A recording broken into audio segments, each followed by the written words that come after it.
Muy bien, jóvenes. Buenas tardes a Rosicela, Esteban, Bradley y Mauro. Iniciamos esta clase de taller de mantenimiento de sistemas hídricos. Normalmente la hacemos presencial, pero por esta vez, y porque tenían ahí un trabajo con el profesor anterior, la estamos haciendo online, la estamos, por supuesto, grabando. Y cualquier apunte que hagamos también lo vamos a subir. Antes de iniciar, ¿tienen alguna duda, alguna consulta, jóvenes, hasta el momento?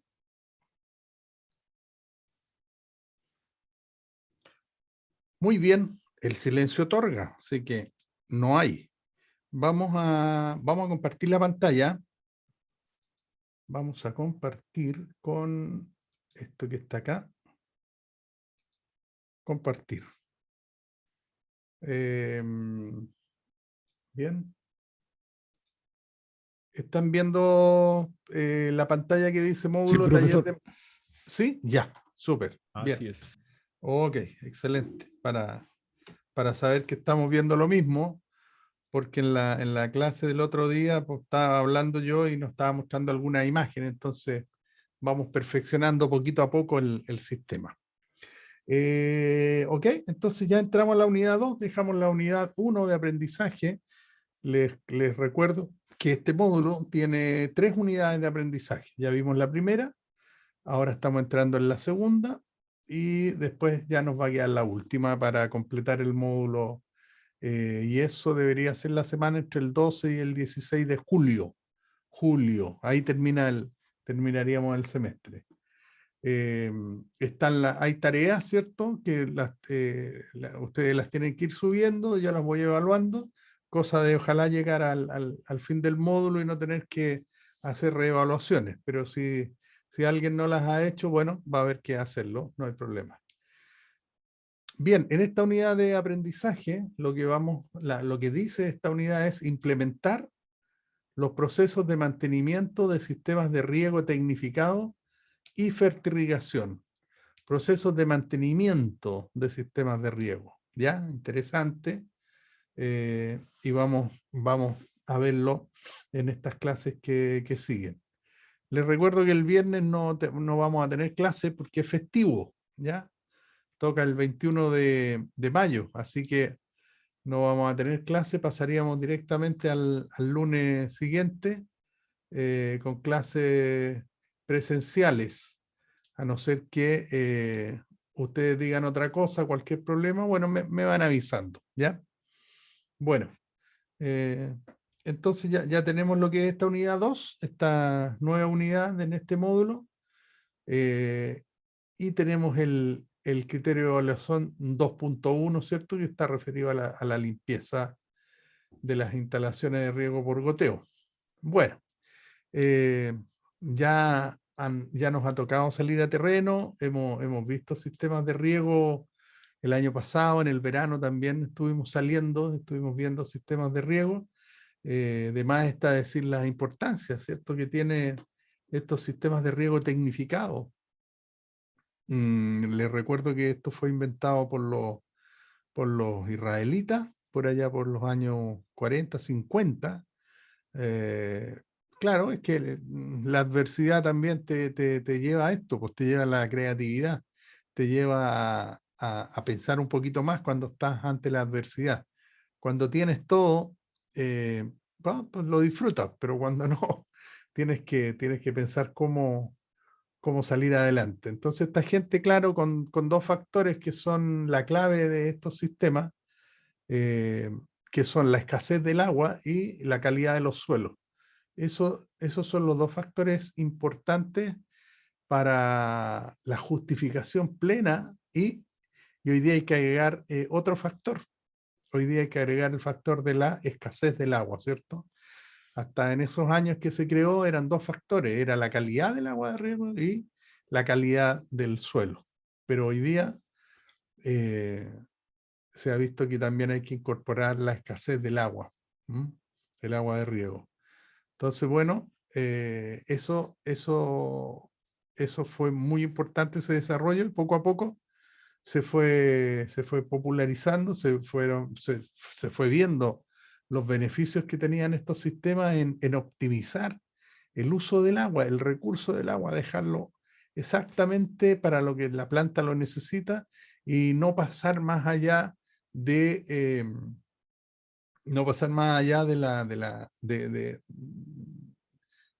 lo que la planta necesitaba. Por ejemplo, aquí hay les voy a poner déjame poner acá, sí. Por ejemplo, el riego por surco. No sé si ustedes conocen los riegos por surco. ¿Alguno les ha tocado ver en el campo riegos por surco? Rosicela, Mauro, Sí, profe, sí, ya, harto. De hecho, bien tradicional hace unos años atrás. claro que sí. Esteban, Bradley. En el campo, ¿cierto? En la agricultura se regaba por surco. Esa era y había otro peor todavía, que era el riego por tendido. O sea, usted Cargaba el abría, agua nomás. claro, abría un hueco así en el potrero y dejaba que el agua se fuera por todos lados, inundara todo, todo, todo, todo, todo. Ese es el riego por tendido, ¿ya? Claro, las plantas felices en realidad, pero la eficiencia que tenía eso era pero horrible. O sea, usted, si requería las plantas 10 metros cúbicos, usted echaba 1000 metros cúbicos de agua. Entonces, la verdad es que era bastante ineficiente. Y lo que les quería decir que en el riego por surco, ¿cierto? Bueno, tal cual está así, están los surcos aquí están los arbolitos, ¿cierto? En el medio, acá, y acá entonces se regaba por surco. Si lo vemos de perfil, lo vemos como si estuviéramos haciendo una calicata, vamos a ver aquí, el surco iba aquí, ¿ya? Si lo estamos viendo de perfil.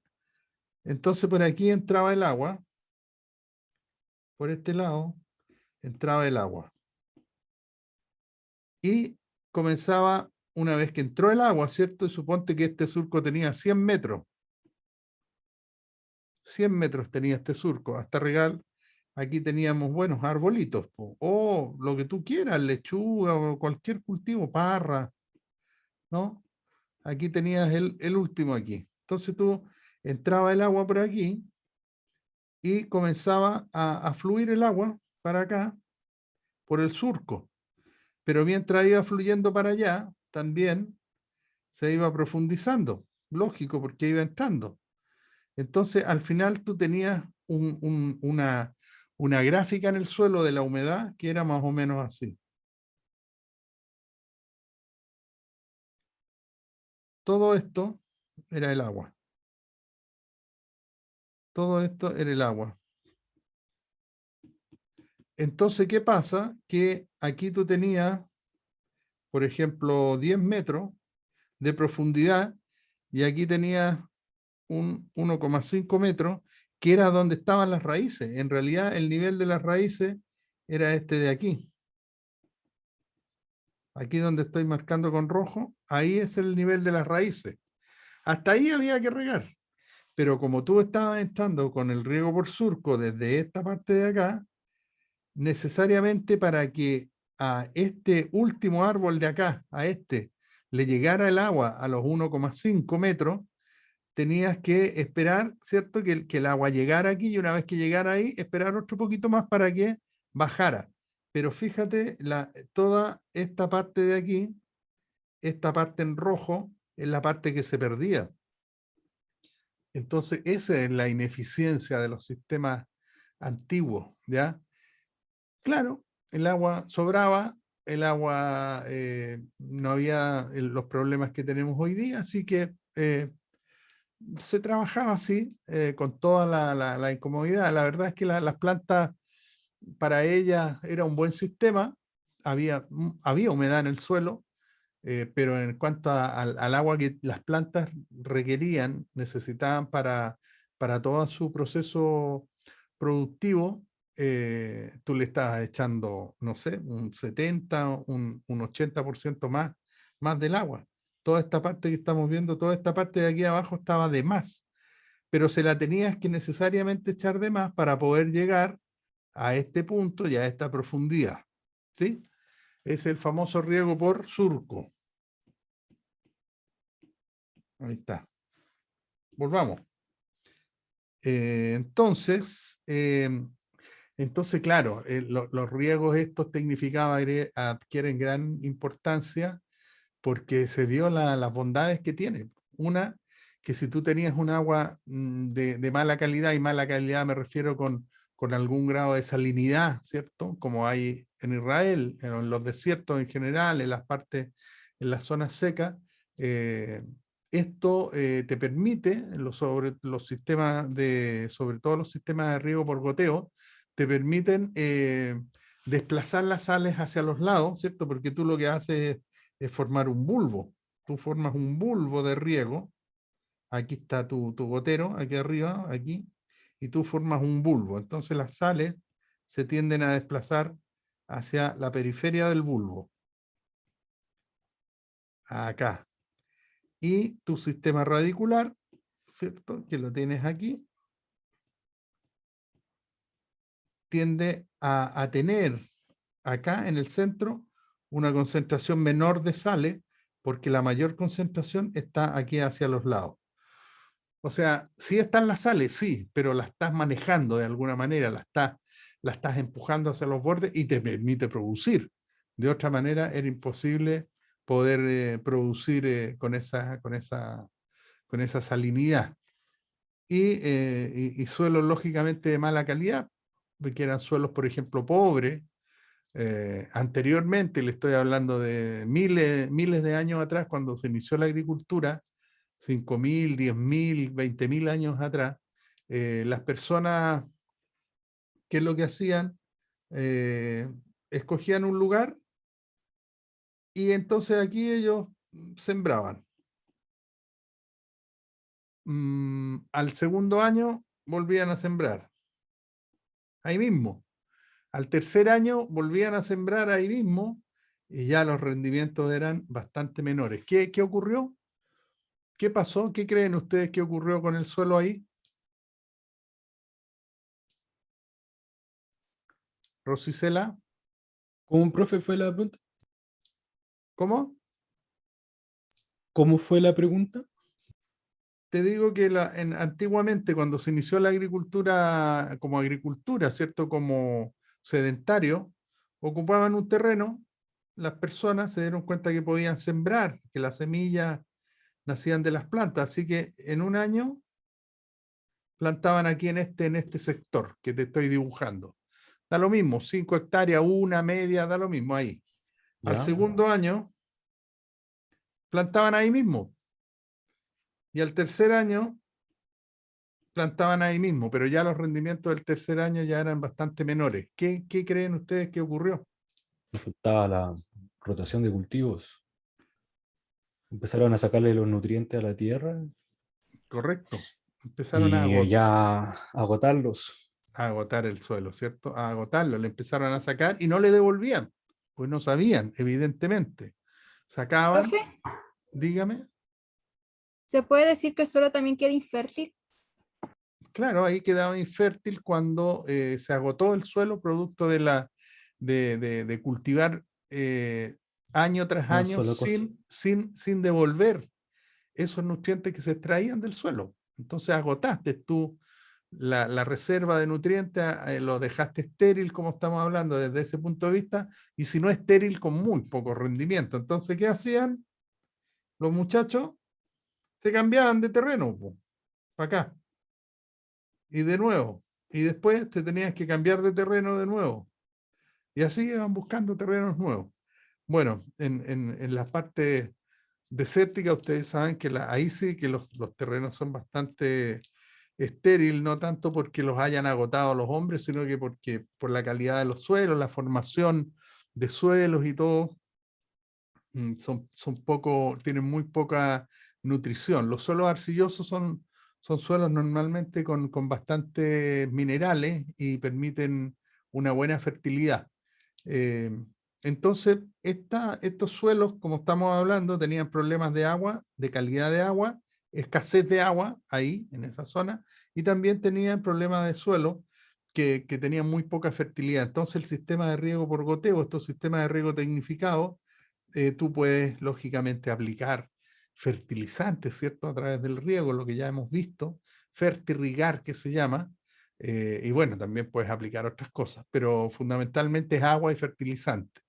Y eso vino a cambiar totalmente el esquema de la producción, incluso se aumentaron las producciones, gastaste menos agua, gastaste menos dinero, y fuiste más eficiente.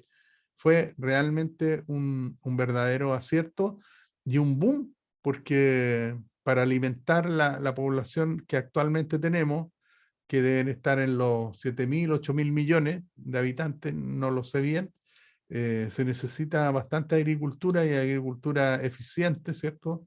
De alta tecnología. Y estos sistemas es lo que te dan.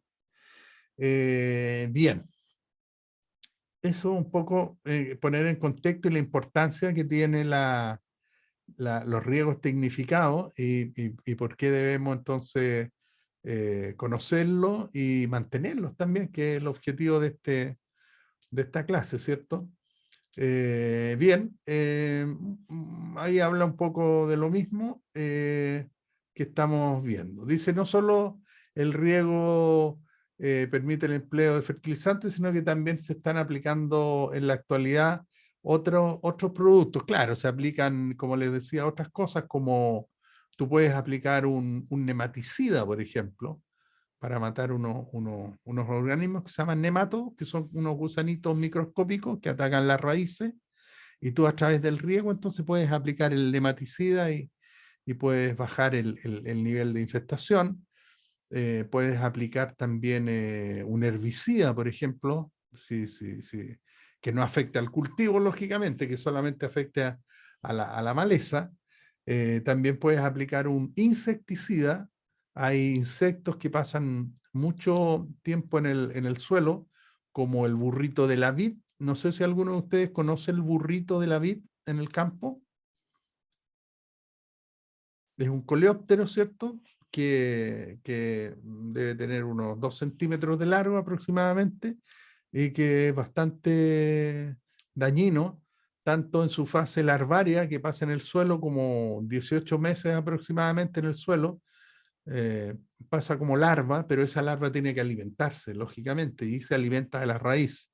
Y cuando sale el bicho, ¿cierto? Cuando se transforma, cuando muda y ya sale un insecto, sale el coleóptero propiamente tal, sube a la superficie y sigue comiéndose las plantas arriba. Entonces, imagínate, el daño es tremendo.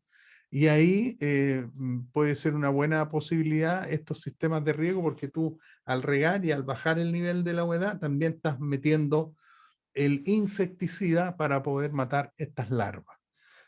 También están los fungicidas, ¿cierto? Toda la parte que tiene que ver con los hongos, que también son muy dañinos. Hay uno muy conocido que es la fitóftora, que ataca los sistemas radiculares y también tú podrías estar aplicando este tipo de productos. En fin, hay muchos ejemplos que se pueden dar. Lo más importante es tener la conciencia, el conocimiento de que no tan solo es para regar y fertilizar, sino que también puede servir para aplicar otras sustancias, incluso algunos reguladores de crecimiento como paclobutrazol.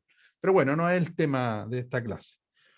Bien, ¿qué tenemos? Dice las características principales del sistema de riego localizado son la alta frecuencia y aplicación localizada de agua cerca de la raíz, mojando solo una parte del suelo.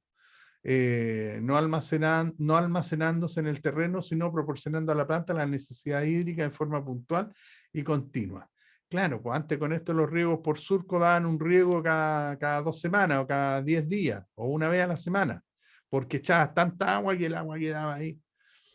Y en cambio con esto tú prácticamente tienes que regar todos los días, sino día por medio, y vas regando y llegando solamente hasta donde está el nivel radicular, nada más. Entonces eres muy eficiente en la aplicación del agua, ¿ya? Otra característica es que el agua circula a presión. Sabemos que estos sistemas tienen una caseta de riego, ¿cierto? En donde están las bombas, están los dosificadores, los inyectores, están los filtros, en fin, está todo el corazón del sistema del riego tecnificado y bueno, por ahí está saliendo, todo este sistema sale a presión, el agua va empujada por por una bomba o dos o las que haga falta. ¿Qué más dice aquí? Bueno, y que tú vas a regar, lógicamente, de acuerdo al tipo de suelo, porque si tú tienes un suelo arenoso, vas a regar con mucha más frecuencia, ¿cierto? Porque el agua baja bastante rápido, entonces tú tienes que regar poco tiempo, pero va con más frecuencia. En cambio, en los suelos arcillosos, el agua baja más lento, por lo tanto, se queda más agua retenida en el suelo, por lo tanto, tienes que alejarte con la frecuencia. Tiene una menor frecuencia los suelos arcillosos, ¿sí? Bien. Otra característica, el sistema radicular de la planta es más adecuado que el desarrollado por otros sistemas de riego, ya que al disponer constantemente el agua y los abonos, en la rizósfera, justo en el entorno radicular, la planta realiza el mínimo esfuerzo. Claro, pues, tienen que considerar ustedes que las plantas al incursionar, ¿cierto? Las raíces, son exploradoras las raíces porque andan buscando agua y nutrición. Entonces tienen que salir a explorar. Y eso requiere un gasto energético, hay que producir, la raíz se produce, o sea, se están formando células y eso requiere energía y muchas veces también las plantas se estresan mucho porque tratan de conseguir agua y les cuesta porque el terreno está bastante seco, entonces, pero igual siguen explorando. Bueno, todo ese gasto no es bueno para la planta. En cambio, que en estos sistemas, como usted le deja todo ahí a la mano, la planta no tiene que gastar energía en otras cosas, sino que en producir. Entonces, por eso logra mejores eficiencias, mejores producciones y de mejor calidad, acompañado obviamente de todo el resto, porque la agricultura no es solamente responsable, un factor de tu éxito, ¿no? Tienes que regar bien, tienes que fertilizar bien, tienes que hacer las labores culturales bien y tienes que cosechar bien y tienes que embalar bien, en fin, es un sinfín de variables las que están en juego, ¿ya? ¿Qué más? Necesita para su manejo, dice, vigilancia continua y una preparación especial por el agricultor. Claro, eso es así.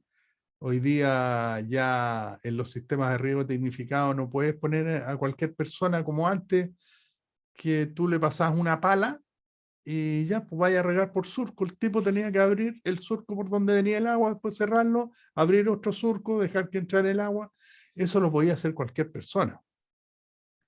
Pero ahora, ustedes han visto cuando hemos salido a terreno, hay computadores por todos lados, hay filtros, hay sistemas, hay manejos de ácido, hay información, hay aparatos que miden, ¿cierto? Los volúmenes de agua, hay otros aparatos que mandan una señal para abrir o cerrar válvulas, hay electricidad, en fin. O sea, que la persona que está a cargo hoy día de un riego tecnificado, yo creo que normalmente es de técnico agrícola para arriba, ¿ya? Para arriba. Y normalmente siempre va a haber una persona con mucha experiencia ahí manejando estos sistemas. ¿Qué más dice aquí? Eh, claro, tiene que estar pendiente esta persona del buen funcionamiento y de la mantención, pues, ¿no? Es lo que estamos hablando ahora. Eh, ¿Qué más? Toda toda esta tecnología es muy buena, ha hecho muy buenos aportes, pero como toda cosa hay que tener una mantención. Como cualquier sistema tecnificado hoy día requiere una mantención. Su auto requiere una mantención, un avión requiere mantención, un camión, todo lo que sea de tecnología y sobre todo en la parte motoria, ¿ah? En la parte donde tiene que haber electricidad, habiendo presión, y todos estos sistemas indudablemente que requieren una mantención. Y eso es lo que nos ocupa ahora. Como dice aquí, parte del éxito de un equipo de riego está en una adecuada revisión e inspección. tiene usted que ser sagrado aquí. Una vez que termina, por ejemplo, como normalmente se hace, que una vez que terminan las temporadas de riego, de cosecha, después viene una calma. Por ejemplo, le voy a poner el ejemplo de la vid, que hay mucha aquí en Ovalle, ya sea uva de vino o uva para pisco o uva de mesa, ¿cierto? Ah, ¿qué ocurre? Que después de la cosecha viene un periodo de tranquilidad, en el sentido de que ya no hay muchas más cosas que hacer en el campo, hay que hacer mantenciones, y luego las parras en particular botan la hoja y entran en un estado de receso. Es ahí cuando usted se tiene que dedicar entonces a mantener todo el sistema de riego, y ahí viene toda una operatoria porque te lo permite. Pero, por ejemplo, si estamos hablando de septiembre en adelante, incluso agosto, prácticamente no te deja espacio a hacer mantenciones. Ahí lo que tienes que hacer es tener equipos de repuesto, cosa que si una bomba falla, tú vienes, la cambias y sigues adelante. Pero en el invierno, o en el otoño más bien, cuando ya las necesidades hídricas son mínimas, incluso nulas muchas veces, te permite entonces meterte, desarmar y hacer todos los trabajos que haya que hacer que estén dispuestos. ¿Sí? Bien. Eh, ¿Qué más tenemos aquí? Aquí tenemos una caseta de riego tecnificado. Conocemos muchas. Nosotros hemos salido un par de casetas, unas con mayor tecnología. Me acuerdo cuando fuimos a Pan de Azúcar. Me acuerdo cuando fuimos aquí a Los Almendros, esta que tenía como 300 hectáreas de almendros. Y otras más, menos, como que eran más simples, ¿cierto? Como la estación experimental que tiene aquí en Tuquí la universidad, que es una parcelita pequeñita, pero igual tiene su sistema de riego, tiene lo suyo, pero mucho más simple. En cambio, estas otras empresas que le he mencionado tenían programadores, incluso el administrador, me acuerdo que lo podía ver todo a través de su teléfono, podía parar los riegos, volver a regar, ver qué volúmenes estaban pasando, en fin, una maravilla de tecnología. ¿Preguntas hasta aquí, jóvenes? Muy bien. El centro el riego por goteo se compone de un centro de control, que es el que le estoy hablando, que es el riego por goteo, perdón, la caseta de riego, me refiero a la caseta de riego, o el cabezal también, ¿ah? Se le llama cabezal de riego. ¿Qué más tiene? Tiene líneas, ¿cierto? Matrices o tuberías laterales, tiene los goteros, tiene válvulas, en general tiene filtros, tiene controladores, tiene programadores de riego, tiene sensores, ¿cierto? De pH, de conductividad, en fin, podemos empezar a ponerle mucha tecnología a todo dependiendo del grado de inversión y de tecnología que quiere tener el agricultor. El centro de control generalmente incluye las bombas, lo que estamos hablando, las bombas o motobombas. Acuérdense que la motobomba es la combinación de un motor y que lleva una bomba. Entonces la bomba funciona porque el motor es la que le genera su trabajo, las vueltas, las revoluciones, ¿sí? Tenemos también los filtros, que hay de distintos tipos. Ya vamos a ver algunos aquí. Tenemos inyectores, ¿sí? Los inyectores de fertilizante, normalmente de fertilizante, pero se acuerda que dijimos que podíamos inyectar otras cosas, ¿sí? Las válvulas, hay válvulas de aire, válvulas de retención, hay distintos tipos de válvulas, manómetros también, que son los que miden la presión, ¿cierto? Entre otros componentes. Bien. Aquí entonces tenemos, lo primero que son los motores y las bombas. Gran parte de los equipos necesitan para operar de presión, como estamos hablando, ¿cierto? Proporcionada por quién? Por una bomba. Las bombas son las que nos van a dar la presión. Entonces, ya estas bombas pueden estar operadas eléctricamente, normalmente están operadas eléctricamente, pero en caso de una pérdida eh, mm, en caso de una pérdida de energía, ¿cierto? Uno puede entrar a operar con los sistemas de respaldo, con los generadores, y puede entonces generar energía. Y también hay bombas, ya las menores en realidad, pero también existe que son con motores que funcionan con gasolina o funcionan con diésel, normalmente con petróleo. ¿Sí? Bien. Un segundito. Ok. Entonces, los motores eléctricos hay que vigilar. ¿Qué tenemos que vigilar en un motor eléctrico? Por supuesto, la temperatura y algún ruido, normalmente que son de rodamiento. También hay que vigilar que esté trabajando en su voltaje correcto y en su amperaje correcto. Para eso usted tiene una caja, ¿cierto? En los cabezales de riego donde marca, y eso lo veíamos en nuestra salida a terreno, los amperajes y los voltajes. Es necesario realizar una revisión general de las bombas, en especial de los rodetes y los rodamientos. Estas partes son las del roce, ¿ya?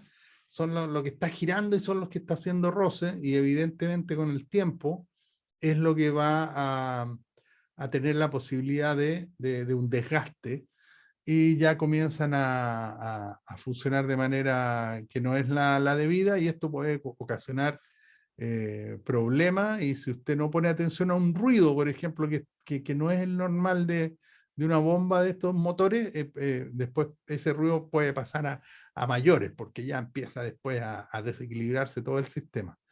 Son muy sensibles en ese sentido, te dan un margen, por supuesto, no es que tú empiezas a escuchar un ruido y no se va a parar inmediatamente, pero ese ruido va poquito a poco incrementándose.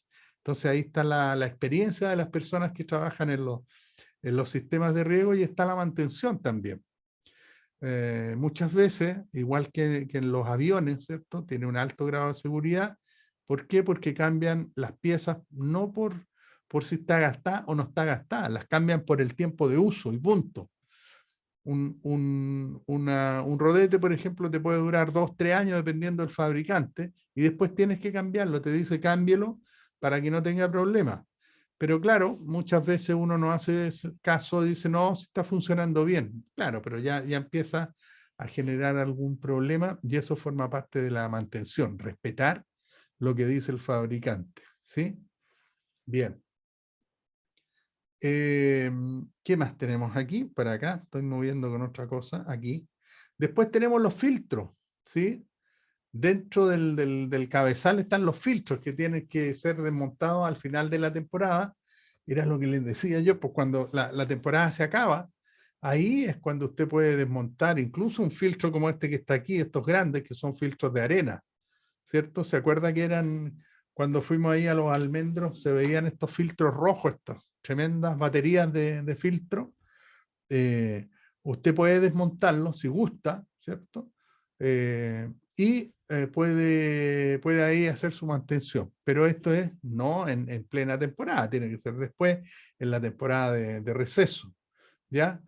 Al final de la temporada, para observar si hay algún desgaste en sus paredes interiores, aprovechando la oportunidad para realizar alguna, renovar la pintura, por ejemplo. Si ya ha pasado mucho tiempo, han pasado 2 años y no lo ha mantenido desde el punto de vista de la pintura, es el momento de hacerlo. En forma simultánea se deben inspeccionar los colectores de los filtros de arena. Si están cristalizados, proceder a reemplazarlos. También es necesario ver los cantos redondeados que hay que cambiar, ¿cierto?, de los sistemas que están adentro. Independiente de la revisión anual, cada cierto tiempo conviene observar los manómetros ubicados antes y después de los filtros. La diferencia de presión en los filtros de grava arena se llama, normalmente van entre 1 y 3 metros. Eso depende del fabricante, ¿eh? Pueden ser de 3 a 5 metros. la diferencia de presión. O sea que es una diferencia normal de presión. En cuanto entra el agua, por ejemplo, por acá, por este sistema, y está saliendo por este otro sistema por acá, hay una pérdida de presión normal, una caída de presión por todo por todo el circuito que está recorriendo el agua, la hace perder energía, la hace perder presión, pero como les digo, normalmente está entre 3 a 5 metros la caída de presión que usted puede encontrar en los filtros de arena. En los filtros de arena.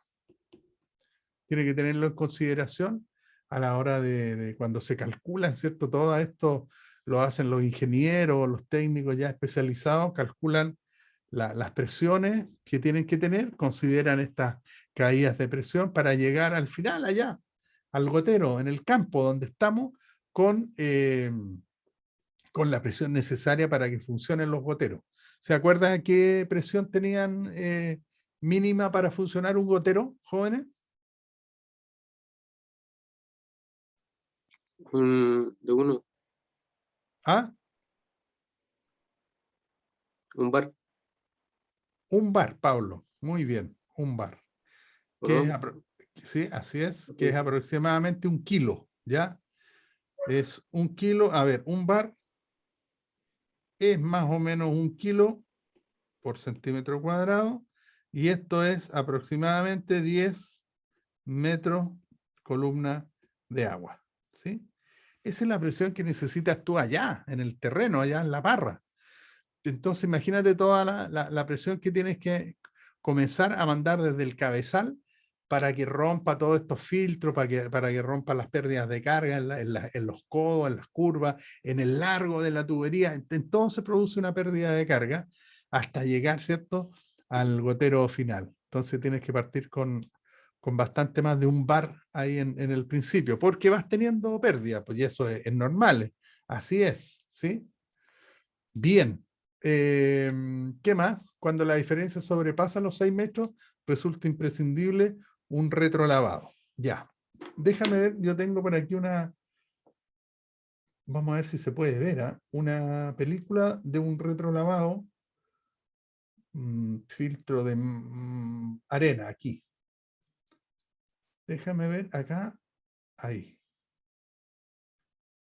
¿Cómo paro esto? Aquí. A ver, jóvenes, un segundo. Voy a ver si lo puedo proyectar.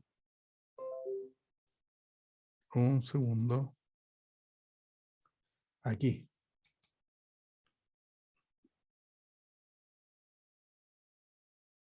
Compartir. ¿Se está viendo? Sí, profe. ¿Sí? Entonces, fíjate, ¿qué es lo que tenemos aquí? Los filtros de arena. Y aquí nos va a decir cómo funciona el filtro de arena. Yo voy a ir tratando de explicarlo. Espero que se vea bien.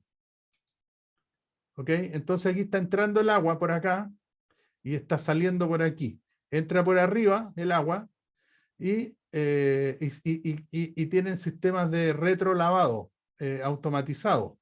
Aquí, por ejemplo, fíjate, empezó el primer retrolavado y el agua comienza a funcionar al revés en este sistema, ¿ves? Y la está tirando por aquí para afuera. Está funcionando ahí y está tirando para afuera, o sea, retrolavó este filtro. Ahora se cambió al filtro del medio y en vez de bajar el agua está subiendo, o sea, está limpiándolo y está tirando todo el agua más sucia de ese filtro por este tubo que está aquí arriba, y después empezó el tercero, esto se hace automáticamente, ¿ves? Está tirando hacia arriba el agua, hacia atrás, esto se llama retrolavado. Y los otros siguen funcionando bien, y sigues tirando tu agüita. Por lo tanto, tú puedes tener un sistema, no tienes por qué parar para lavar los filtros, porque se lavan solos, y esto se produce por la diferencia de presión. Habíamos dicho que el agua entra aquí con una presión, ¿cierto? La que esté estimada aquí por el fabricante. Suponte que entren 5 kilos de presión, ¿no? Y aquí el agua está saliendo, y aquí en esta parte donde sale también tiene otro medidor de presión. Por lo tanto, si entra con 5 kilos y acá está saliendo, está perdiendo 6, 5, 6 metros de presión, quiere decir que o 7 o 8, quiere decir que ya los filtros ya están sucios o ya están, le cuesta demasiado al agua pasar por aquí, por eso que cae mucho la presión en este punto y se activan los retrolavados automáticamente, solamente con ese diferencial de presión que te lo da el fabricante, ¿no? Y que tú lo puedes programar. Al programarlo se hace automáticamente. Cada vez que el sistema detecta que hay una caída de presión más de 5, 7, esos metros, eso te lo da el fabricante, se activan automáticamente los retrolavados y comienza el sistema a retrolavarse. Cuando se limpia, vamos a verlo nuevamente, ahí va, ahí está funcionando, ¿ves? Normalmente, cuando se limpia, aquí está entrando el agua, baja y el agua limpia viene por aquí, sale para acá.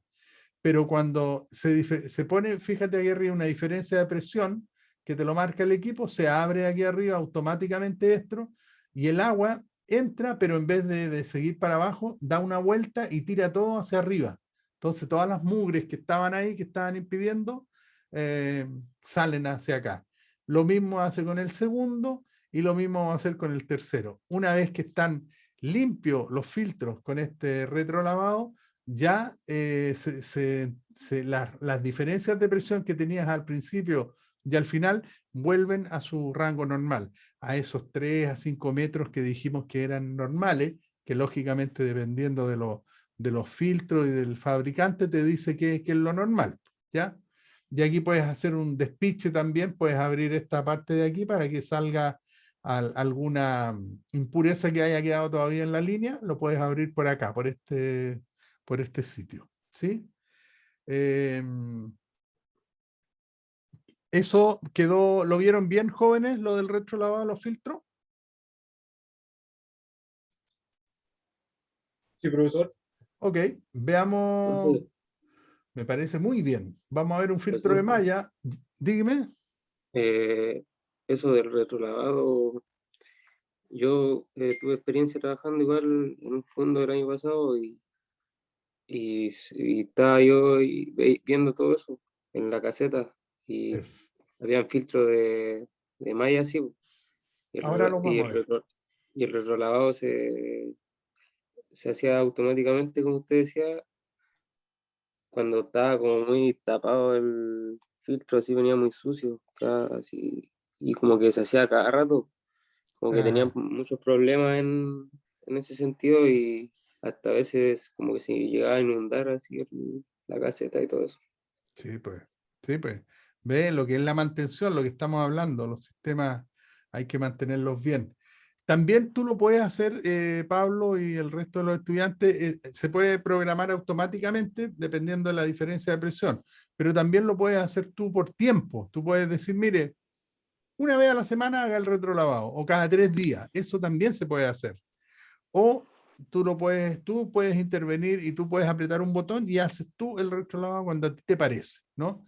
A mí me gusta más el tema de la presión porque es un indicador inequívoco de que ya el filtro está teniendo mucha mugre y le cuesta pasar el agua y se produce un diferencial de presión mayor. Entonces funciona automático, pues, excelente. No tengo por qué hacerlo cada 3 días porque a lo mejor no es necesario y ahí tú pierdes un agua porque esa agua tiene que volver al tranque y hay una pérdida de energía además. Entonces, pero bueno, cada sistema, cada operador, ¿no? Como dice Pablo, lo hace a su manera. Cada campo tú te vas a encontrar realidades distintas, ¿ya? A ver, vamos a ver el filtro de malla, que lo tenemos acá, que es el segundo que tengo aquí. Déjame ver si se prende aquí. Vamos a parar. Vamos a compartir para que se vea. Aquí. Ok, ahí va.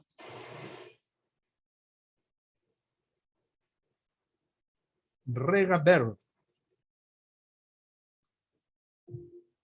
El filtro Mini Sigma de AMIA, la más reciente incorporación a la familia Sigma. Fue desarrollado para operar con baja presión y diseñado para ofrecer una confiabilidad de largo plazo y bajos costos operativos. Mini Sigma de AMIA. El Mini Sigma es un filtro polimédico de avanzada que combina la exclusiva tecnología de succión-escaneo de mallas de AMIA con un diseño compacto y un innovador mecanismo de autolimpieza. El Mini Sigma es pequeño y liviano, pero robusto y durable, de rápida y sencilla instalación, simple de operar y con una mínima necesidad de mantenimiento. Su diseño de avanzada le permite una máxima flexibilidad de instalación.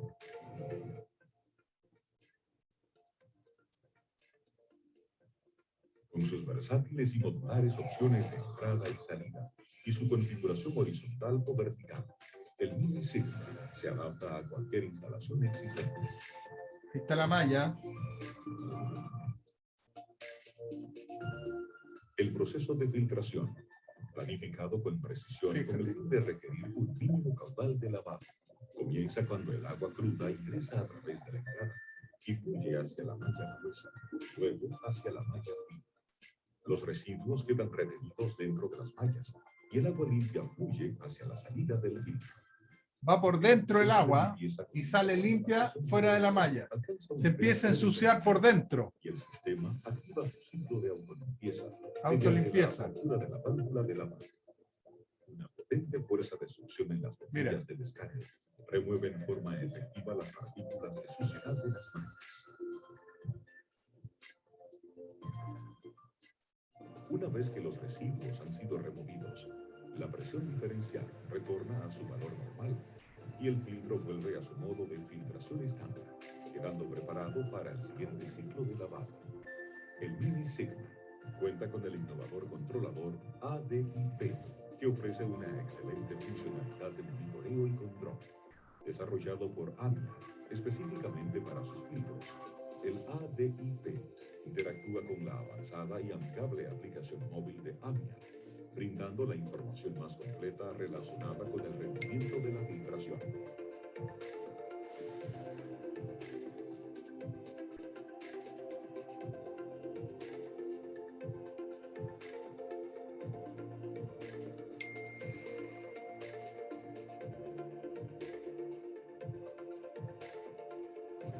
Mini Sigma de AMIA, un nuevo estándar en filtración de agua.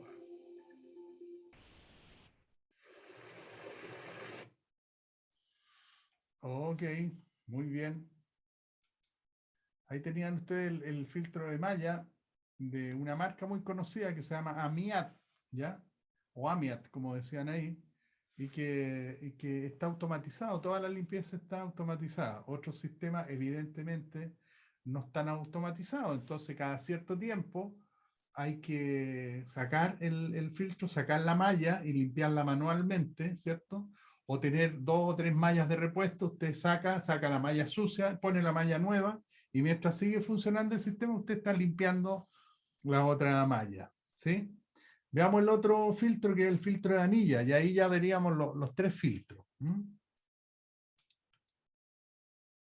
Hola, mi nombre es Virginia Palá. Este es un poquito latero, así que voy a irlo adelantando un poco, ¿ya?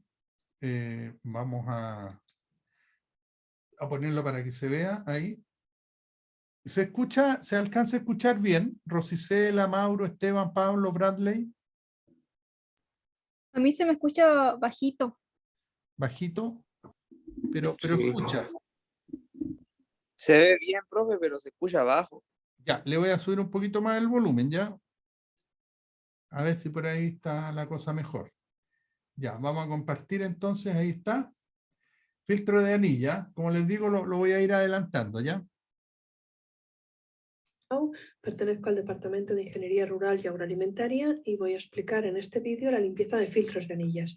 Para ello, lo primero que veremos son las partes de un filtro de anillas y segundo, veremos el funcionamiento en modo limpieza. Ahí están las Esta anillas. limpieza puede ser manual, que es una labor de mantenimiento sencilla que se le realiza a este tipo de filtros, o puede ser, si el cabezal es automático, una limpieza por contralavado de estos filtros. Veamos, las partes de un filtro son primero un cuerpo, donde vemos una conexión de entrada del agua de riego hacia lo que sería el filtro y 2 conexiones de salida del agua ya limpia hacia lo que sería la parcela de riego.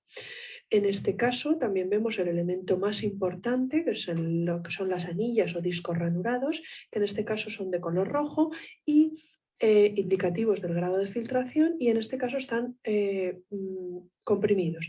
Esta compresión se realiza a través de un muelle que está en la parte superior, que roscado se va comprimiendo. Por otro lado tenemos la carcasa del filtro que une el cuerpo con la carcasa y mantiene cerrado lo que sería el elemento filtrante. Extraer y descomprimir el filtro para poder separar estas anillas. Vemos que en la fotografía que las anillas están ya separadas, las podemos ir separando, y vemos que mediante agua a presión, con un baño en ácido o con un cepillo, poco a poco se pueden ir limpiando estas anillas. Una vez las tenemos limpias, todas las anillas, se vuelve a colocar el elemento filtrante. De esta forma ya tenemos el filtro limpio. Esto sería una limpieza manual, es recomendable realizarla. ¿Cómo sería en el caso de un cabezal automático?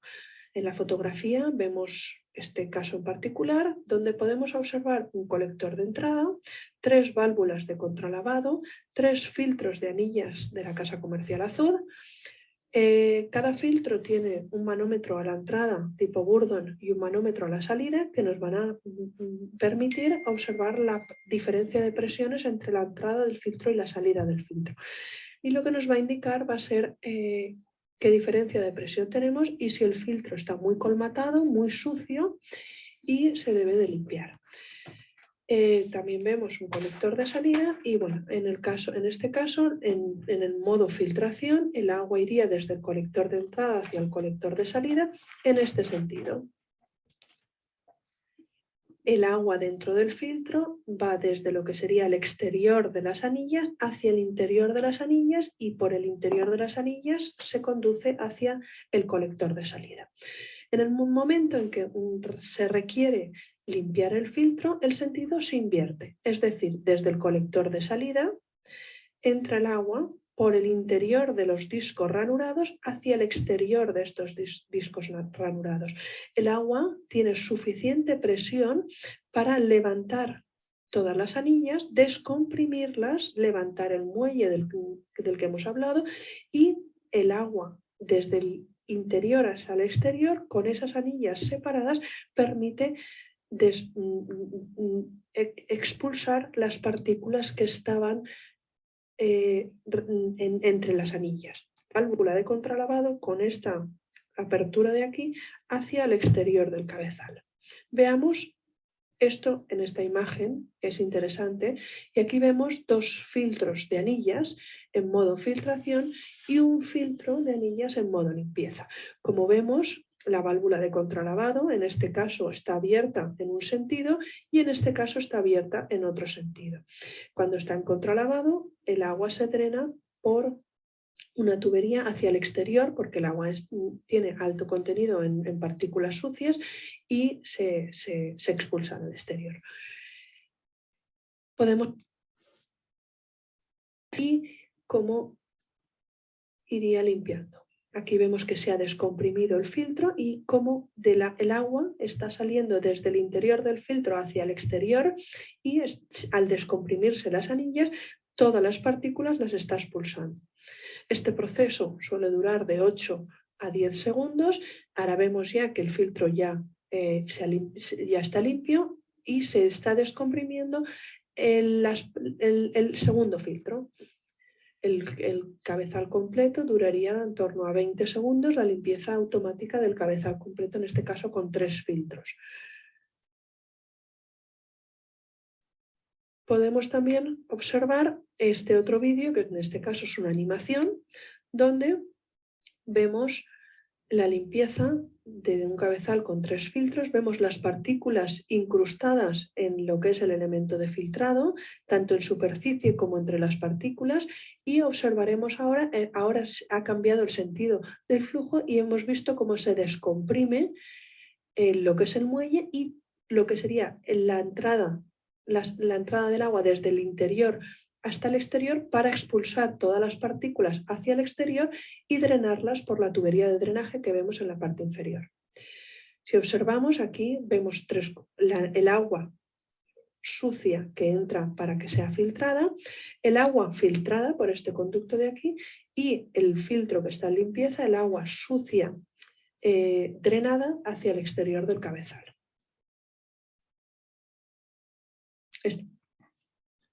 Muy bien. Profesor, Dígame, señor. entonces, ¿cuál sería el mejor filtro?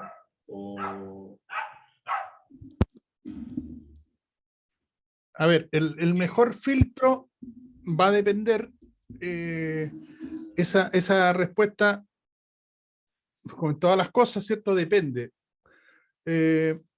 Los filtros de arena normalmente están diseñados para aguas un poquito más sucias, ¿ya? Que puedan tener más partículas, ya sea en suspensión, que te puedan arrastrar, ya sea aguas de canales, ¿no? Que pueden traer ya más material en suspensión, o aguas de tranque que no estén muy limpios, que te puedan traer partículas orgánicas, ¿cierto? Algunas algas, algunos líquenes, en fin. Ese es el filtro de arena, te asegura un excelente filtrado, pero está recomendado para ese tipo de aguas un poquito a lo mejor más sucias, ¿ya? Sí. Los otros filtros, el ¿Se parecen filtro, más o no? ¿perdón? ¿Se parecen un poquito más los otros dos? Los otros se parecen un poquito más, claro, el filtro de malla, y va a depender también la malla, tiene unos mesh que se llama, que es la medida de la malla. La medida por el orificio puede ser muy pequeñito o puede ser un poquito más grande, cosa que te deje pasar más agua. En la medida que tú tienes un agua más limpia, puedes jugar un poco con el mesh y dejar que pase más agüita para que el filtro no te coma tanta presión, ¿no? Y que no se esté retrolavando muy seguido. Pero la elección del filtro es muy importante. Si tú tienes un agua de pozo, por ejemplo, Mauro, ¿Ya? que es un pozo relativamente nuevo y que tiene toda su estructura nueva, el agua de ese pozo te va a salir, pero agüita bendita, pues, te va a salir bastante pura. Por lo tanto, ahí en ese caso podrías tranquilamente funcionar con esos filtros de anilla o filtros de malla. Pero en cambio, si ya tienes un sistema de pozo que ha sido usado por muchos años, ya el pozo ya puede estar incluso tirando un poco más de arena, puede empezar a tener algunos problemas, aunque sea de pozo, pero ya incluso te puede salir con mucho sedimento. Ahí ya necesariamente tienes que usar filtros de arena como el que estamos viendo ahí en la imagen, que es un filtro Lama. Ustedes vieron filtros Azud, Amiat, Lama, son marcas de filtro muy famosas. Hay muchas marcas españolas ahí, Lama puntualmente es español, pero el mejor filtro pueden ser los tres, solamente que depende de qué quieres filtrar, del tipo, de la calidad del agua, Mauro. Ya, profesor. Y disculpe, la otra consulta que tenía era del segundo filtro que vimos. ¿El de malla? ¿Cuánto cuesta más o menos ese filtro que vimos, que nos mostró? Así más o menos, aprox. ¿Los filtros de malla, dices tú? Claro, con esa tecnología de... Claro, con esa tecnología. Bueno, ¿Mm? como todas las cosas, Mauro, va a depender, ¿ya? Va a depender de la capacidad del filtro, porque hay filtros que te pueden pasar tantos metros cúbicos por hora, filtrar Sí, sí, tantos sí. metros cúbicos por hora, Mm. y en la medida, lógicamente, que filtre más, un filtro más grande, te va a costar más. Por otro lado, un Ya. filtro que si tiene tecnología, si tiene retrolavado como ese que vimos ahí, indudablemente que también son de última generación estos filtros, también van a ser más caros, porque en el fondo te está ahorrando el error humano, por decirlo así, de tener una persona que lo haga, pero si la persona no vino, la persona se lo olvidó, o el error humano que siempre nos acompaña, puede ser más complicado. Pero Mira, hoy día hay muchas marcas y como sabemos los chinos también están llegando están invadiendo todo, pues, todas las cosas se están haciendo en China. Los iPhones se hacen en China y tantas cosas se hacen en China que ellos están agarrando un nivel de tecnología tremendo. Entonces, y a niveles de precio bastante buenos. Lo que sí, como no tienen todavía mucha experiencia, resulta más fiable, digo más fiable, ¿no? Un filtro de estos que llevan muchos años, como el mismo filtro Lama que estamos viendo. Pero volviendo a tu pregunta, va a depender de esas cosas, va a depender de los metros cúbicos que vaya a filtrar, de la tecnología que tenga el filtro y de la marca, porque hay marcas y marcas. Es como que se compra un auto usted, se puede comprar un auto de 3,5 millones o un auto de 180 millones. Pues. Los dos te llevan, pero son distintos los confort las comodidades, los rendimientos, la seguridad, en fin, es lo mismo acá. Pero Ya, mira, profe. pero no me quiero escapar de la pregunta. Un filtro de esos, como lo viste ahí de malla, te puede costar 700, 800 dólares. Un filtro solo. Ya. Un ¿Ya? filtro. Uno. Wow. No, pues claro, pues sí, estos filtros que estás viendo ahí, filtros de arena, están entre los 1.500, 1.200 dólares cada botella de estas grandes. Y dependiendo de la marca, e insisto, porque hay unos más chiquititos que procesan menos metros cúbicos, por lo tanto, se te va a costar más barato, pues te va a costar 1.000 dólares. Pero otros más grandes te va a costar 1.800, 2.500. Tienes una gama de precios increíble, pero toda esta tecnología, Mauro, todo esto que ves en un cabezal de riego tiene un costo realmente importante a la hora de invertir, pero con la gran ventaja que te va a asegurar una eficiencia Sí. en el uso del agua y una eficiencia también en la aplicación de los fertilizantes extraordinaria. ¿Sí? Ya, profesor, gracias. No, pues de nada, señor. A ver, jóvenes, son un cuarto para las 5. Vamos a parar 10 minutitos. ¿Qué les parece para que vayan a tomar agüita? Se paren un ratito y volvemos. ¿Sí? Ya, Volvemos, profesor. volvemos 10 para las 5. ¿Les parece? Ok. 10 para las 5 nos vemos. Sí, profe, ya. Vale. Estamos retornando para entrar a la última parte de la clase. Vamos a seguir viendo entonces lo que estamos en los sistemas de mantención de riego tecnificado, ¿no? Vamos a compartir la pantalla. Y estamos acá. Ahí. Estábamos aquí con el tema de los filtros. Y ya habíamos hablado un poco de la importancia que tenía su lavado. Vimos algunos videos también. Ahora tenemos los equipos inyectores. Son los, justamente como se muestra ahí en la figura, son los que están inyectando los fertilizantes, el ácido, los micronutrientes. Entonces esto también, al pasar por todos los sistemas estos que hay aquí en este lado, ¿cierto? Aquí tenemos sistemas de Venturi que están trabajando. También pueden haber obstrucciones, lógicamente, los fertilizantes son sales, pueden traer algún grado de sustancia que pueda impedir el paso fluido, ¿cierto? Del agua, también los fertilizantes. Hay marcas y marcas, igual lo que hablábamos con Mauro antes, hay marcas y marcas de fertilizantes, por lo tanto, siempre en riegos tecnificados tiene que preferir marcas conocidas, ¿ya? Una de las mejores marcas del mundo es SQM, la marca nacional SQM, pero también están las alemanas, ¿cierto? De Compo, están las israelitas de Haifa, por ejemplo. En fin, hay muchas marcas de fertilizantes, pero Las que llevan más tiempo en el mercado y mejor calidad son las que le he mencionado. Bueno, los equipos inyectores, en los equipos inyectores, la fuerza corrosiva que presentan los productos químicos se aplican mediante los estanques inyectores a presión. Ahí tenemos bypass, hay que lavarlos muy bien, y sobre todo al final de la temporada hay que volver a hacer lo que hacíamos en los filtros, ¿sí? Reparación, revisar, abrir, cambiar si es necesario.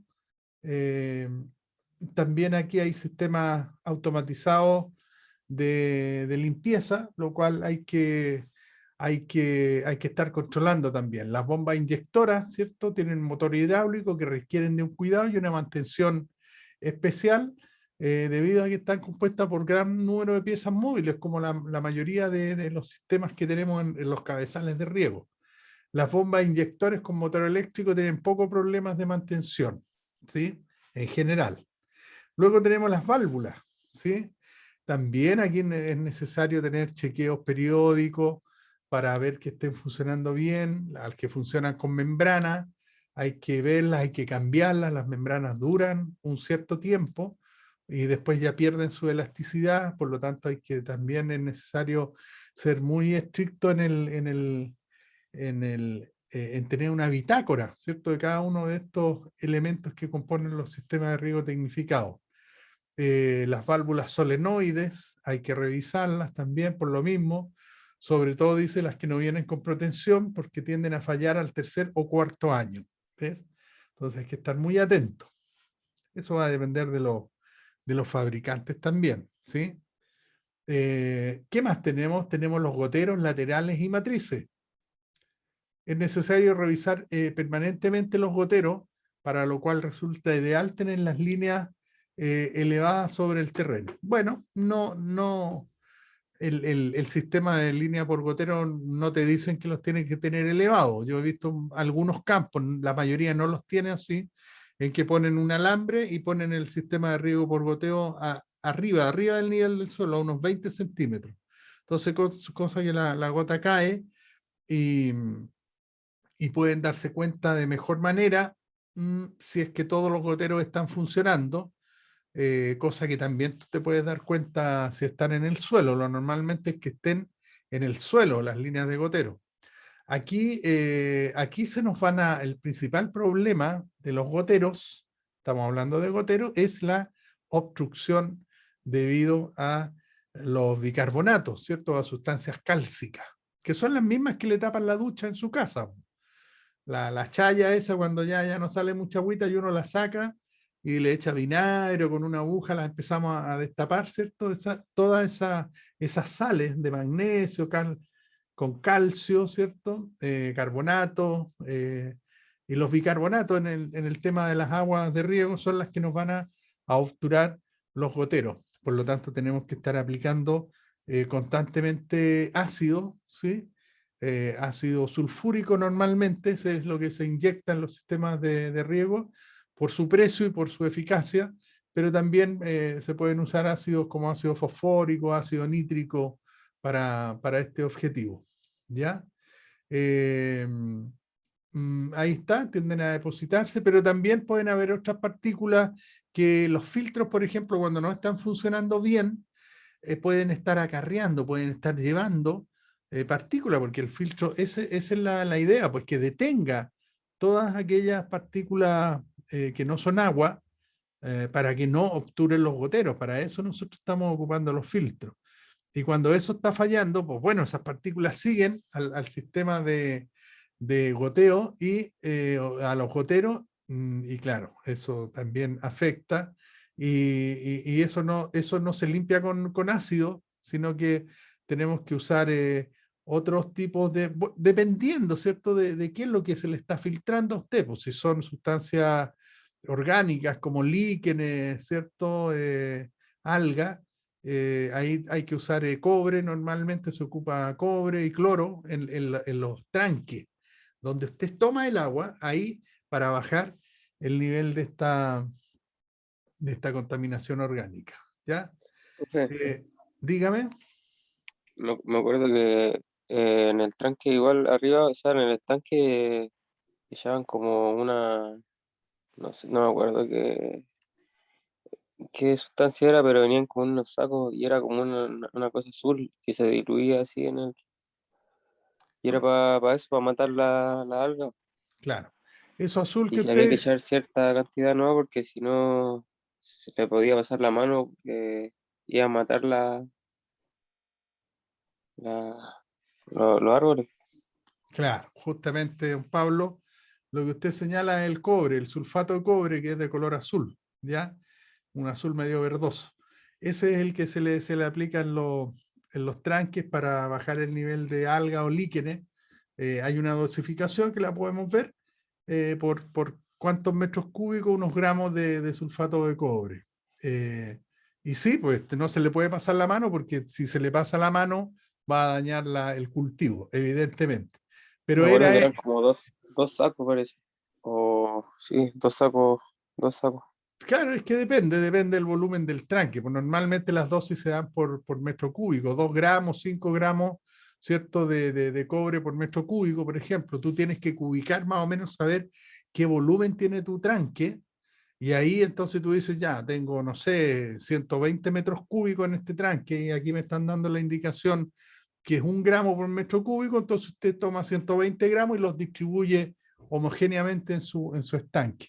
Pero eso te digo, pueden ser 2 sacos, claro, para el tranque que en la situación que tú estabas, pero en otras partes pueden ser 10 sacos porque tiene un tranque mucho más grande, por ejemplo. Lo que se hace es plastificar ahora los tranques, con eso baja bastante el desarrollo de algas y líquenes, pero también se desarrollan, porque es por la luz que se desarrollan, necesitan luz para su desarrollo. Entonces también lo otro que se hace es cubrir los tranques con una malla negra para evitar que les llegue luz y así evitar que se propaguen estos líquenes y estas algas, ¿ya? Pero sí son un problema, evidentemente. Bien, eh, dice aquí que en la mayoría de los casos el problema se descubre cuando el grado de obturación es avanzado, resultando de un costo elevado a la limpieza de los emisores y conductores.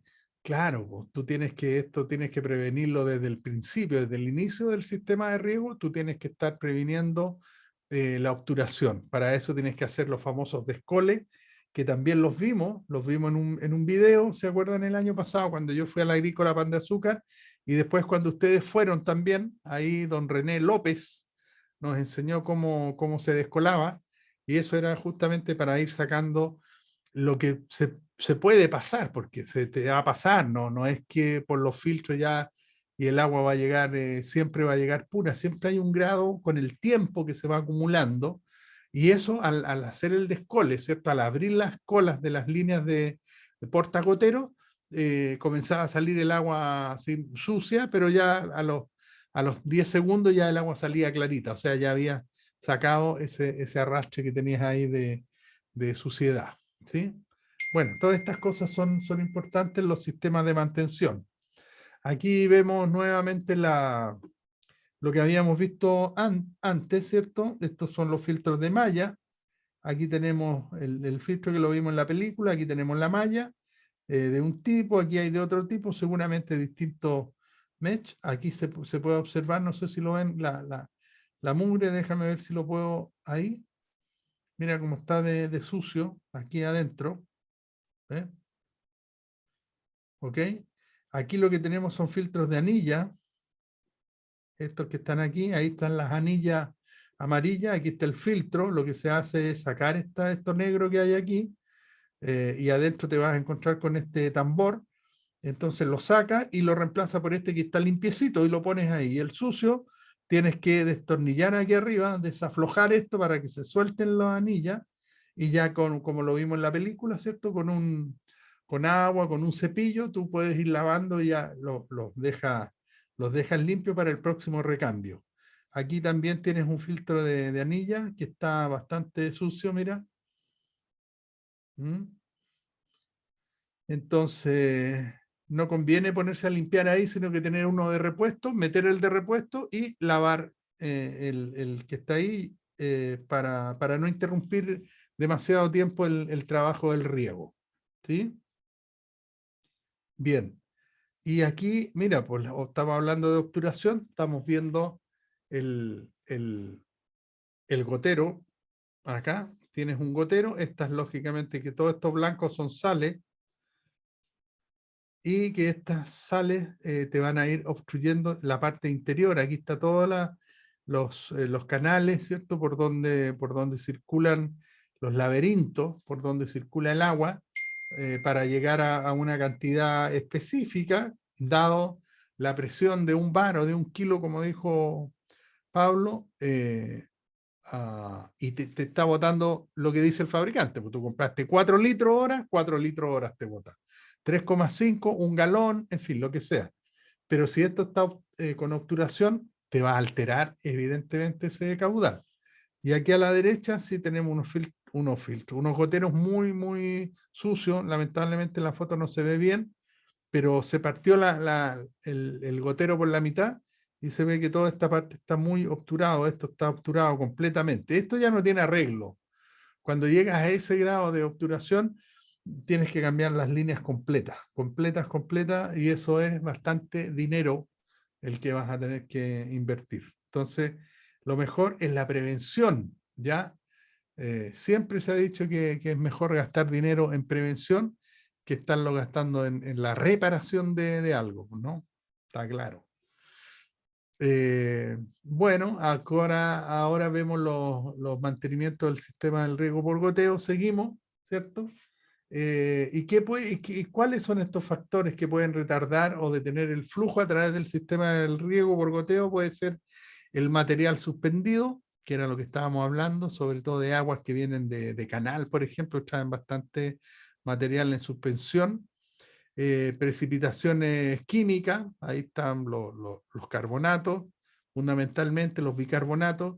El crecimiento bacteriano, pues las bacterias también se desarrollan aquí adentro, y el cobre también ataca muy bien el tema de las bacterias, ¿ya? Intrusión de raíces, también pudieran las raíces, fíjate, tapar los goteros, claro, porque van buscando el agüita y cuando encuentran la fuente, ahí se desarrolla mucha raíz, incluso se pueden meter hacia adentro y te pueden obstruir. Entonces también hay que estar atento a esos sistemas, ¿ya? A esos problemas. Ingestión del suelo, el mismo polvo que hay en el campo, en el suelo, ahí donde están las líneas portagoteros, también te pueden causar este problema. Engarzado de la línea de gotero, que ya lo vamos a ver, está más adelante.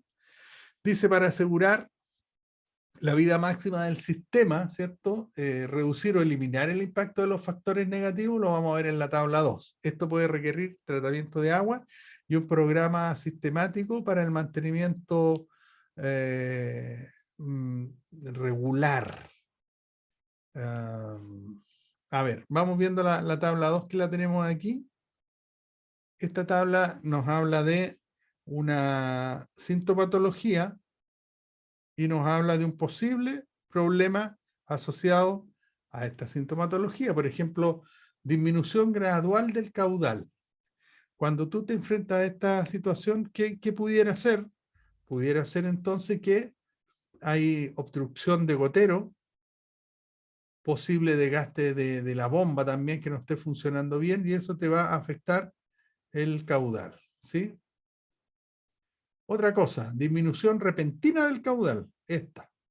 La otra era gradual, esta es repentina. Aquí puede ser que haya una válvula de control atascada o una falla simplemente en el suministro de agua. ¿Ok? Bien. Aumento repentino del caudal. Fíjate, aumento repentino del caudal. Lateral, a ver, aquí sí, lateral. A ver, espérate, me salté una, parece, sí. Aumento gradual del caudal, daño progresivo en la línea de goteo por plaga. En la línea de goteo por alguna plaga. Este aumento gradual del caudal y este aumento repentino del caudal está porque la lateral o la porta ramal o las líneas principales pueden estar rotos.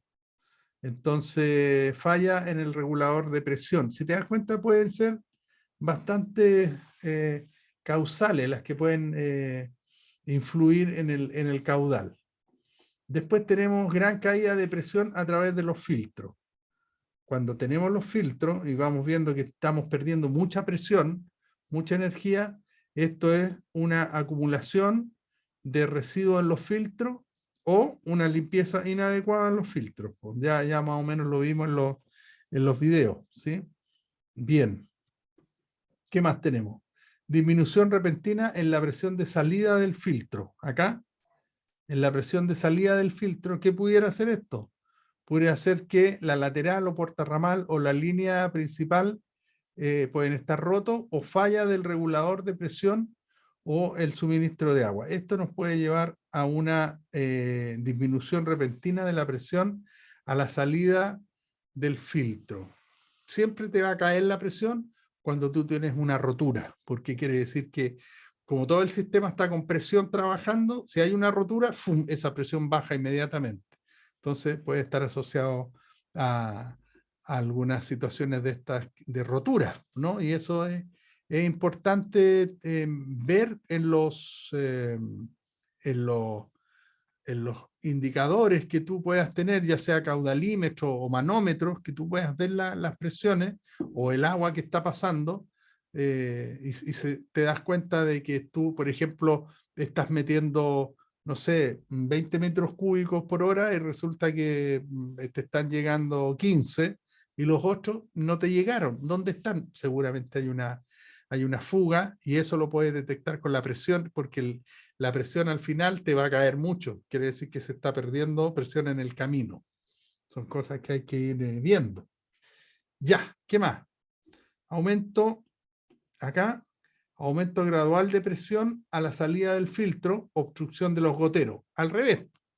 Cuando tú estás viendo que a la salida de los filtros la presión está aumentando, quiere decir que el agua que tú estás enviando hacia los goteros no está fluyendo con la velocidad de vida, no está gastándose, no está cayendo del gotero porque hay mucho gotero tapado y eso impide que los volúmenes que tú estás mandando bajen en el tiempo que tú lo requieres y eso te hace entonces aumentar la presión y tú te das cuenta entonces que hay mucha obturación de gotero.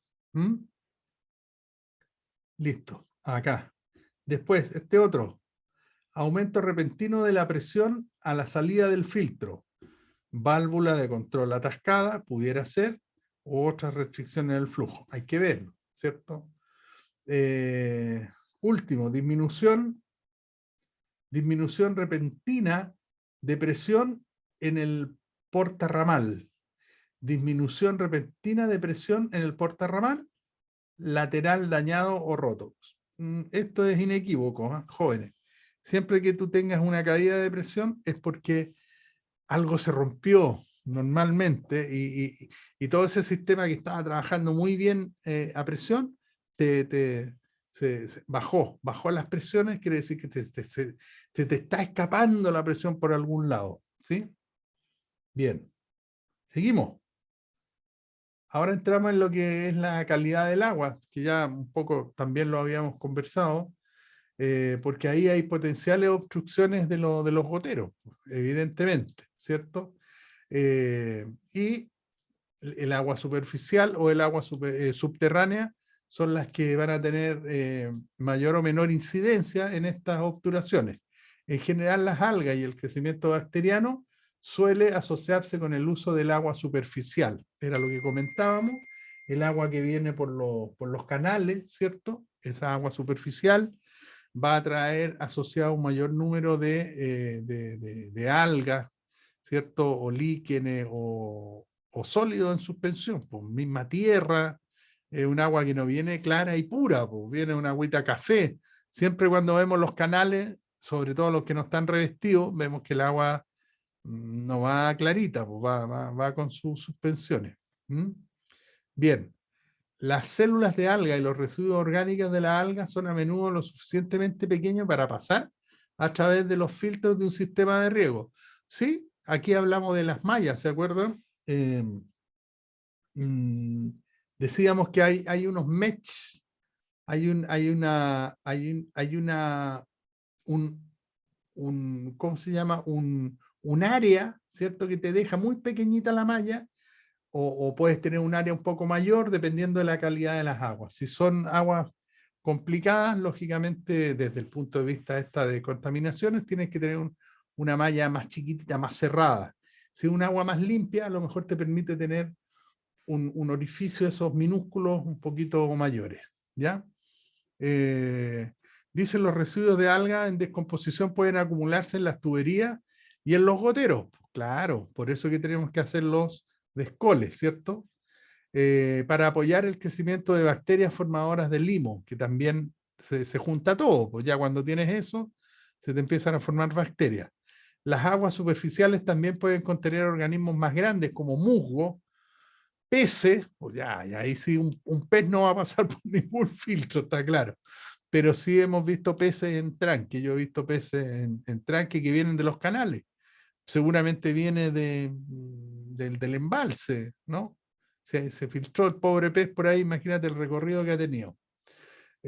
Caracoles, semillas, otros desechos orgánicos, que estos seguramente nos van a tomar. Las semillas, árboles que botan semillas y vienen en el agua, te pueden causar también problemas. El agua subterránea, por otra parte, se puede contener altos niveles de minerales que pueden dificultar la función del gotero. Claro, minerales como el hierro, ¿cierto? Si el agua tiene, esa napa tiene una cantidad de hierro, sí te puede causar problemas. El agua de pozo, dice por acá, poco profundo, menos de 30 metros, a menudo produce problemas de obstrucción asociados con bacterias. Esta es una generalidad, pues jóvenes, ¿sí? La precipitación química es más común en los pozos profundos, ¿ya? La precipitación química. El análisis de la calidad del agua puede lanzar al agricultor una alerta, indudablemente que siempre que tú tienes riego tecnificado, tienes que hacer un análisis de tu agua. Siempre, y lo tienes que hacer regularmente, una vez al año, cada 6 meses, depende de qué objetivos andes buscando, pero por lo menos una vez al año tienes que hacer el análisis químico del pozo para ver cómo están tus niveles preocupantes, por ejemplo, niveles de bicarbonato, por ejemplo, niveles de cloruro, niveles de calcio, niveles de sodio, hay que ver cómo están ellos, y en algunos casos niveles de boro, ¿ya? Porque eso sí te puede ir cambiando en el tiempo y te puede causar mayor o menor problema. Esta prueba debe realizarse antes del diseño final del sistema. Claro, o sea, antes de diseñar el sistema de riego, tú tienes que ver con qué agua vas a regar, si es apta o no es apta. Diversos laboratorios alrededor de los Estados Unidos tienen servicios de análisis de calidad de agua disponibles capaces de llevar a cabo una prueba de adecuación de riego por goteo. O sea, el análisis debe incluir el pH, ¿cierto? Importante el pH para la disponibilidad de los nutrientes, los sólidos disueltos, manganeso, hierro, sulfuro, hidrógeno, carbonato y bicarbonato. La tabla 3 dice, enumera los problemas más comunes de la calidad de agua que pueden afectar los sistemas de riego por goteo. Que la evaluación del agua dé como resultado un agua de categoría moderada o incluso severa no significa que no se pueda usar el sistema de riego por goteo, pero hace falta aplicar, ¿cierto?, precauciones especiales para prevenir aquellos problemas. Entonces, aquí usted no va a tener ningún problema si tiene menor a 10 estos residuos en partes por millón. Si está de 10 a 100 va a ser moderado, y si tiene mayor de 100 en los inorgánicos y en los orgánicos mayor de 10 partes por millón, en los sólidos solubles va a tener graves problemas. Entonces, es bueno siempre antes de decidir qué tipo de filtro, por ejemplo, usted va a usar, es tener este estudio de su calidad de agua. Luego que tenemos el hierro, si tenemos 0,1 partes por millón no debería tener problema, entre 0,1 y 0,4 pudiera tener algo, y ya con valores mayores de 4 partes por millón, seguramente sí vamos a tener que hacer algunos tratamientos específicos. Y aquí están los rangos, pues no los vamos a ver todos, pero ahí están para que usted los tenga como referencia, ¿cierto?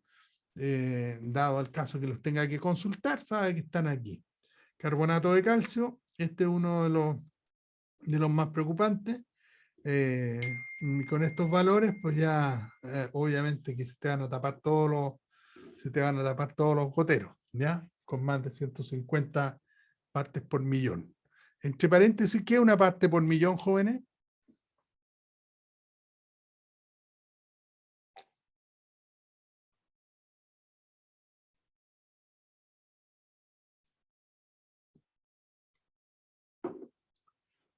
Rosicela, Pablo, Esteban, Mauro, ¿qué es una parte por millón?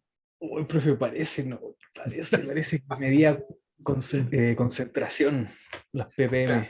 Sí, claro, es una medida de concentración, correcto.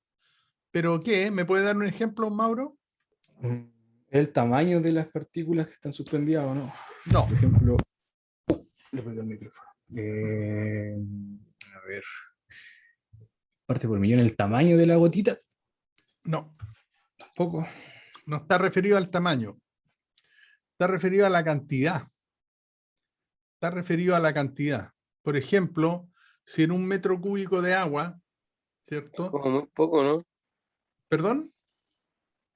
Como para medir algo, pero muy pequeño. O Ah, me equivoco, ¿no?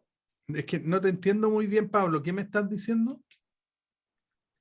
Que la parte por millón es como una medida, una unidad de medida, pero más pequeña.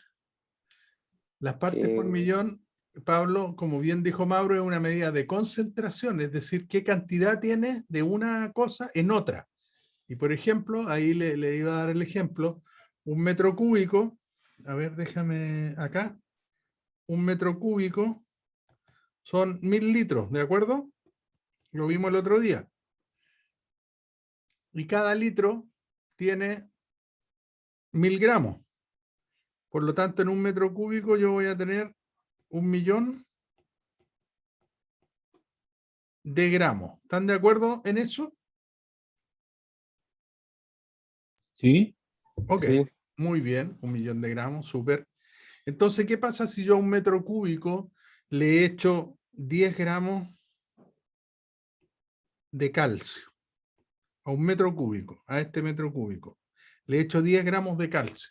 ¿Cuántas partes por millón voy a tener ahí? Como es una medida de concentración, ¿cierto? ¿Cuántas partes por millón apliqué de calcio?